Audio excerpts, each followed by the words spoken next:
Assalamualaikum warahmatullahi wabarakatuh. Perkenalkan, nama saya Afani Syaflilia Putri dengan NPM 2104022. Nah, kali ini kita akan mempelajari bencana alam dan memahami fenomena alam yang mengancam. Nah, bencana alam merupakan fenomena alam yang dapat menyebabkan kerusakan dan kerugian besar bagi manusia. Memahami penyebab, karakteristik, dan dampak dari berbagai jenis bencana alam adalah kunci untuk mendapatkan dan menghadapi dengan lebih baik. Dalam presentasi ini, kita akan mengeksplorasi secara mendalam beberapa jenis bencana alam yang paling umum terjadi, termasuk vulkanik. Selanjutnya kita akan mempelajari ketika bumi bergerak. Nah, pengertian dan faktor gempa bumi. Gempa bumi adalah gerakan atau guncangan yang terjadi di permukaan bumi yang disebabkan oleh pelepasan energi secara tiba-tiba dari dalam bumi. Nah, adapun faktornya yang menyebabkan gempa bumi adalah pergerakan lempeng-lempeng tektonik, aktivitas vulkanik, dan runtuhan batuan di bawah permukaan. Jenis-jenis gempa bumi. Terdapat beberapa jenis gempa bumi berdasarkan penyebabnya, yaitu gempa tektonik, gempa vulkanik, dan gempa reruntuhan. Nah, gempa tektonik terjadi akibat pergerakan lempeng tektonik. Gempa vulkanik disebabkan aktivitas gunung api, sedangkan gempa reruntuhan terjadi karena adanya reruntuhan batu di bawah permukaan. Nah, keterkaitan tsunami dengan letusan gunung api. Gempa bumi dapat memicu terjadinya tsunami, yaitu gelombang air laut yang sangat besar, terutama jika epicenter-nya berada di dasar laut. Selain itu, gempa juga dapat memicu letusan gunung api karena getaran dan pergerakan dalam perut bumi dapat memicu aktivitas vulkanik. Nah, selanjutnya kita akan mempelajari ketika air menguasai daratan, yaitu bencana banjir. Yang pertama, penyebab banjir. Banjir dapat disebabkan oleh berbagai faktor seperti curah hujan yang tinggi, buruknya sistem drainase, pangkalan sungai, maupun perubahan tata guna lahan. Yang kedua, dampak banjir. Banjir dapat disebabkan kerusakan infrastruktur, gangguan transportasi, kerugian ekonomi, serta ancaman kesehatan dan keselamatan jiwa bagi masyarakat.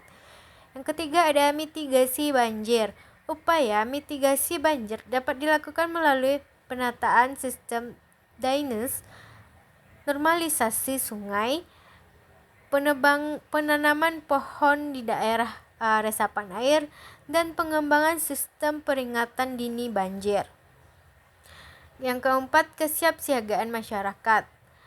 Masyarakat juga perlu meningkatkan kesiapsiagaan dalam menghadapi banjir seperti penyiapan rencana evakuasi, persediaan darurat, dan pengetahuan untuk melindungi diri saat terjadinya banjir. Nah, selanjutnya kita akan membahas ketika bumi bergerak tak terkendali, yaitu tanah longsor. Yang pertama, penyebab tanah longsor.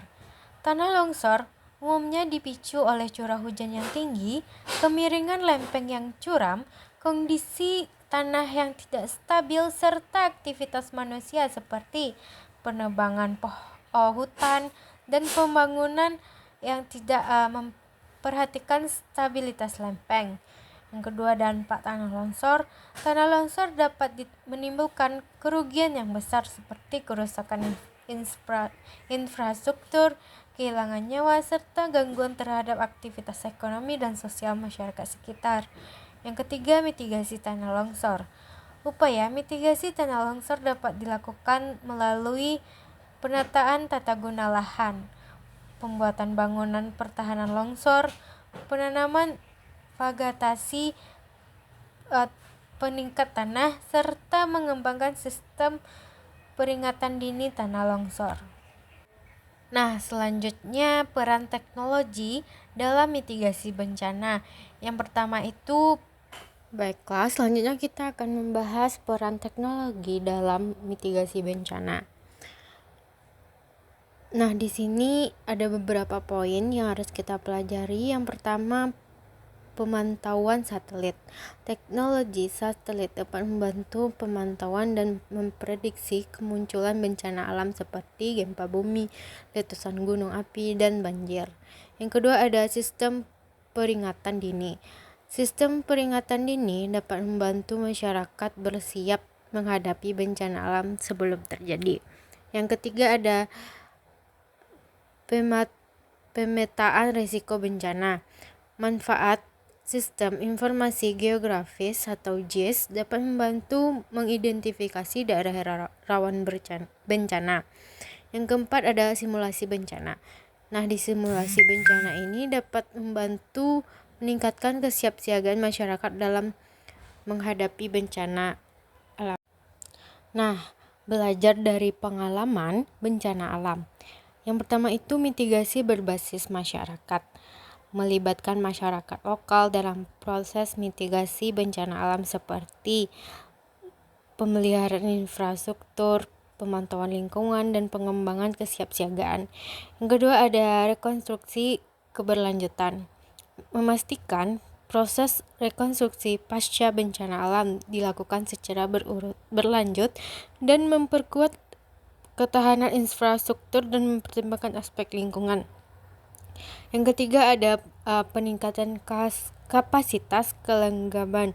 Nah, memperkuat kapasitas lembaga-lembaga terkait penanganan bencana seperti peningkatan koordinasi, pelatihan, dan pengembangan sistem informasi. Selanjutnya ada ketangguhan masyarakat dalam menghadapi bencana alam. Nah, kesiapsiagaan masyarakat. Masyarakat yang siap menghadapi bencana alam memiliki rencana evakuasi, persediaan darurat, dan pengetahuan untuk melindungi diri saat bencana.